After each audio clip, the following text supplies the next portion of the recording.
السلام عليكم ورحمة الله تعالى وبركاته، إخواني أخواتي، في هذا الفيديو الجديد الخاص بأخبار التعليم بالجزائر. اليوم جبنا لكم موضوع راه شاغل بزاف من الأولياء والتلاميذ وحتى الأسر التربوية الكاملة، خاصة بعد إعلان الرسمي عن موعد دخول مدرسي للموسم الجديد، واللي تم تحديده يوم 6 سبتمبر 2026.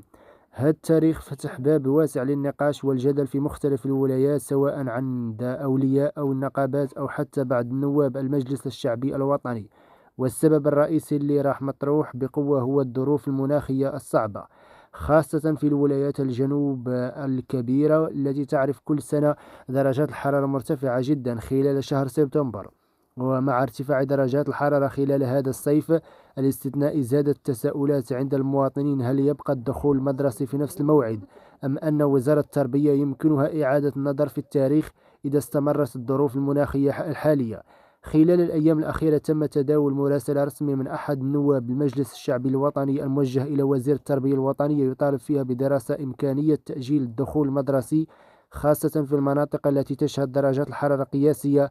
النائب اعتبر أن حماية صحة التلاميذ والأساتذة والعمال تبقى الأولوية، وأن الظروف الحالية تستدعي دراسة الوضع بعناية. لكن هنا لازم نوضح نقطة مهمة جدا: هذه الدراسة المراسلة ستبقى مجرد طلب لإعادة دراسة الموعد وليست قرار رسميا. إلى حد هذه اللحظة وزارة التربية الوطنية لم تعلن عن أي تغيير، وما يزال التاريخ 6 سبتمبر 2026 هو الموعد الرسمي المعتمد للدخول المدرسي. الكثير من الجزائريين استغربوا اختيار هذا التاريخ، خاصة أنه يعتبر أبكر من بعض المواسم الدراسية السابقة، غير أن هناك من يرى بأن الوزارة ربما تسعى للعودة تدريجيا في رزانات القديمة كانت معتمدة في السنوات السابقة.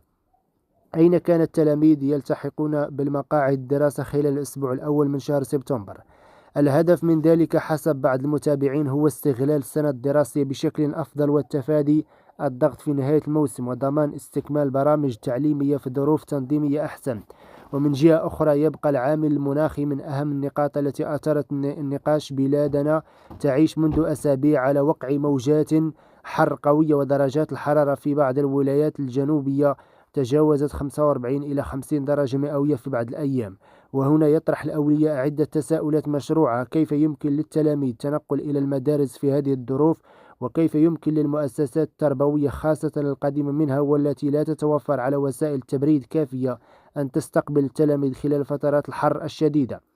هذه الانشغالات دفعت الكثير إلى مطالبة بإيجاد حلول مناسبة، سواء من خلال تأجيل الدخول المدرسي أو اتخاذ الإجراءات التنظيمية تراعي خصوصية بعض المناطق خاصة في الجنوب. في المقابل وزارة التربية الوطنية عندها كذلك عدة اعتبارات تنظيمية لا يمكن تجاهلها: أولها ضرورة استكمال برنامج دراسي كاملا دون ضغط، وثانيا الحفاظ على استقرار المواعيد الامتحانات الرسمية، وثالثها أن أي تأخير في انطلاق الموسم الدراسي قد يؤثر على كامل الرزنامة السنوية. لهذا السبب قد ترى الوزارة أن الإبقاء على تاريخ 6 سبتمبر هو الخيار الأنسب من ناحية تنظيمية، خاصة إن لم تسجل الجهات المختصة أي مخاطر استثنائية مرتبطة بالظروف الجوية.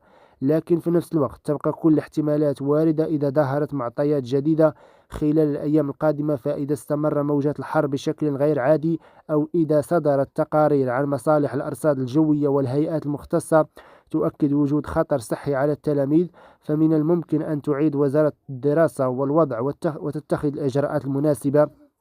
إلى غاية هذه اللحظة لا يوجد أي إعلان رسمي يتعلق بتأجيل الدخول المدرسي، ولذلك ننصح الجميع بعدم الانسياق وراء الإشاعات أو الأخبار غير المؤكدة، والاعتماد فقط على البيانات الرسمية الصادرة عن وزارة التربية الوطنية أو وسائل الإعلام الموثوقة.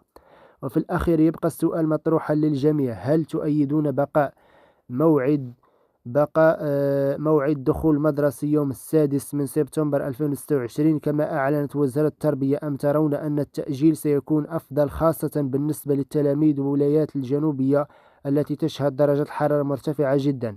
شاركونا آراءكم في التعليقات، لأن رأيكم يهمنا ونحرص دائما على قراءة مختلف وجهات النظر. وإذا أعجبكم هذا التحليل لا تنسوا دعمنا بالإعجاب والاشتراك في القناة وتفعيل زر الجرس حتى يصلكم كل جديد يتعلق بقطاع التربية، وأي مستجدات رسمية تخص دخول مدرسي أو أي قرارات جديدة قد تصدر خلال الأيام المقبلة. شكرا لكم على حسن المتابعة والإصغاء، ودمتم في رعاية الله وحفظه، والسلام عليكم ورحمة الله تعالى وبركاته.